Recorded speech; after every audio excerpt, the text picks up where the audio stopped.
आप सोच रहे होगे कि यार ये तो हमें भी पता है कि शेयर से बहुत पैसे कमाए जा सकते हैं, लेकिन प्रॉब्लम तो यही है ना कि हमें शेयर मार्केट के बारे में कुछ भी नहीं पता, तो हम सही शेयर्स कैसे चुनेंगे। पार्ट 2 में हम यही सारी बेसिक लेकिन बहुत ही इंपॉर्टेंट चीजों के बारे में जानेंगे। अब देखो शेयर मार्केट क्या है। अगर मैं आपको सबसे सरल भाषा में बताऊं तो शेयर मार्केट बिल्कुल हमारे आसपास लगने वाली लोकल बाजार यानी कि मार्केट की तरह ही है। जैसे हम बाजार में जाकर सब्जियां खरीदते हैं, वैसे ही लोग शेयर मार्केट में जाकर शेयर्स को खरीदते हैं। लेकिन अब तो ऐसा हो गया कि आपको शेयर खरीदने के लिए कहीं जाना नहीं पड़ता, आप घर बैठे बैठे ही ऑनलाइन अपने मोबाइल से शेयर्स को खरीद सकते हो और उन्हें बेच भी सकते हो। अब सब्जियों की मंडी यानी कि सब्जी मंडी तो आपको हर गली चौराहे पर मिल जाती है, लेकिन शेयर बाजार यानी कि शेयर मार्केट आपको हर जगह नहीं मिलेगी। ये इंडिया में सिर्फ 2 ही हैं। पहली है नेशनल स्टॉक एक्सचेंज NSE, दूसरी है बॉम्बे स्टॉक एक्सचेंज BSE।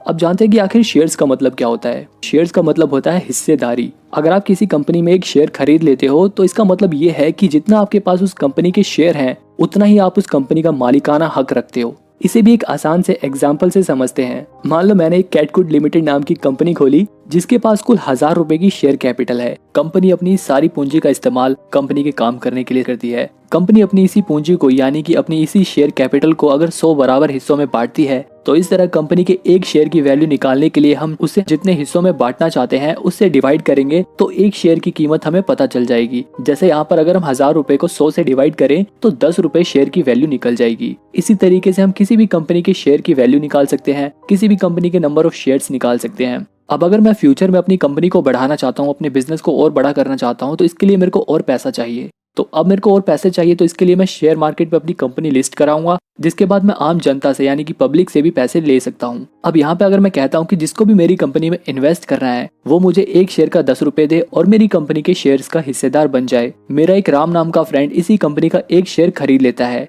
वही मेरा दूसरा फ्रेंड श्याम इस कंपनी के 5 शेयर खरीद लेता है। अब यहाँ पर हम नंबर ऑफ शेयर्स को देखकर ये पता लगा सकते हैं कि राम यहाँ पर मेरी कंपनी के 1% का मालिक है, वहीं श्याम मेरी इस कंपनी के 5% का मालिक है। अब क्योंकि इन दोनों ने अपना पैसा मेरे बिजनेस को चलाने के लिए दिया है, तो इसलिए मेरे बिजनेस का प्रॉफिट और लॉस इनके शेयर्स के हिसाब से इनके बीच में बटेगा। अब देखो शेयर मार्केट में इन्वेस्ट करने के 2 तरीके होते हैं। पहला तो ये होता है कि आप डायरेक्ट किसी भी अपनी मनचाही कंपनी के शेयर को पिक करो, उस पर रिसर्च करो और उसके बाद उस कंपनी के ऊपर पैसा लगा दो। दूसरा तरीका होता है इनडायरेक्ट। ये तरीका उन लोगों के लिए सबसे बेस्ट है जिनके पास शेयर पर रिसर्च करने का टाइम नहीं होता। अब ऐसे लोग अपना पैसा म्यूचुअल फंड्स में लगाते हैं, जिसके अंदर एक्सपर्ट्स उन पैसों को अलग अलग शेयर्स में इन्वेस्ट करते हैं ताकि आपको बेहतर रिटर्न मिल सके।